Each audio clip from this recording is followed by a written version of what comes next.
Abhiram went back home in place of the big house. ఇప్పుడు అభిరామ్ మళ్ళీ అతని ఇంటికి వెళ్ళాడు. అక్కడ ఆ పెద్ద ఇంటికి బదులుగా he saw a beautiful palace, అందమైనటువంటి కోటను చూశాడు.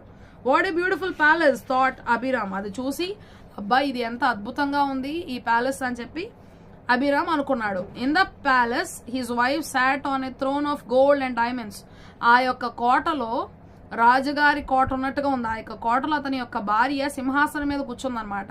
ఆ సింహాసనం ఎలా తయారు చేయబడింది? బంగారంతో, వజ్రాలు పొదిగినటువంటి బంగారంతో తయారు చేయబడిన సింహాసనం అది.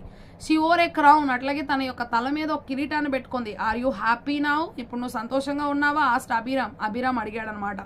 We shall see. ఓకే చూద్దాం అందనమాట. Said his wife. అతని యొక్క భార్య చెప్పింది. After a few days Abhiram's wife called him.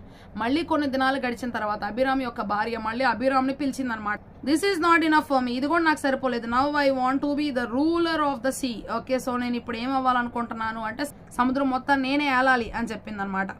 ఇంకా అలా చెప్పిన తర్వాత సెడ్ హిజ్ వైఫ్ ప్రౌడ్లీ. అతని యొక్క భార్య గర్వంగా చెప్పింది అనమాట. So what are you asking for? Okay అని చెప్పి ఏం అడుగుతున్నావు నువ్వు? It is not right. Okay so నువ్వు అడిగేది ఏదైతే ఉందో అది తప్పు సెడ్ అభిరామ్ అని అభిరామ్ చెప్పాడు. But his wife didn't listen and became angry. అతని యొక్క భార్య ఏమాత్రం వినలేదు కానీ ఆమెకి ఇంకా కోపం వచ్చింది. Go to the fish at once. మళ్ళీ చేప దగ్గరకు ఒక్కసారి వెళ్ళు. She shouted. అరిచింది అనమాట ఎల్లు అని చెప్పి. Abhiram went back to the sea and call the fish again. అప్పుడు అభిరామ్ వెళ్ళి మళ్ళీ చేప దగ్గరకి ఆ సముద్రం దగ్గరికి వెళ్ళాడు. చేపను పిలిచాడు. Oh fish please grant me one more wish. ఓ చేప నాకు ఇంకా మరి ఒక కోరికను కూడా తీర్చు అని చెప్పి అడిగితే when the fish came there was a storm in the sea. అప్పుడు ఎప్పుడైతే చేప బయటకు వచ్చిందో అక్కడ అంతా కూడా తుఫాన్ ఉందన్నమాట ఆ యొక్క సముద్రంలో. The fish looked angry and serious. అప్పుడు చేప చాలా కోపంగా చూస్తూ ఉందన్నమాట.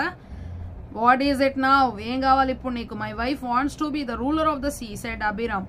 నా భార్య యొక్క సముద్రాన్ని ఏలేటువంటి నాయకురాలు అవ్వాలనుకుంటుందని చెప్పగానే ఈయన లో వాయిస్ చాలా చిన్న స్వరంతో చెప్పాడనమాట. Not a word spoke the golden fish in answer. అప్పుడు ఆ బంగారు చేప ఏం మాట్లాడలేదు అనమాట. ఒక్క మాట కూడా చెప్పలేదు సమాధానంగా. It just showed its tail. దాని యొక్క తోకను చూపించింది. And disappeared into the depths of the sea. అప్పుడు కనిపించి మాయమైపోయి సముద్రం యొక్క భూగర్భంలోకి వెళ్ళిపోయింది. సముద్రం యొక్క అంచులోకి అంటే కిందకి లోతులోకి వెళ్ళిపోయింది అనమాట. knowing that the last wish would make the fish a slave to the wife's desires. Okay so అప్పుడు ఆమెకు అర్థమైందనమాట అతని యొక్క భార్య కోరికలకి బానిసన చేస్తుంది అన్నటువంటి విషయం అర్థమయ్యి the golden fish cured her greed by returning her little hut. Okay so ఈ యొక్క వ్యక్తిని ఒక బానిసగా చేసేసుకుంటది.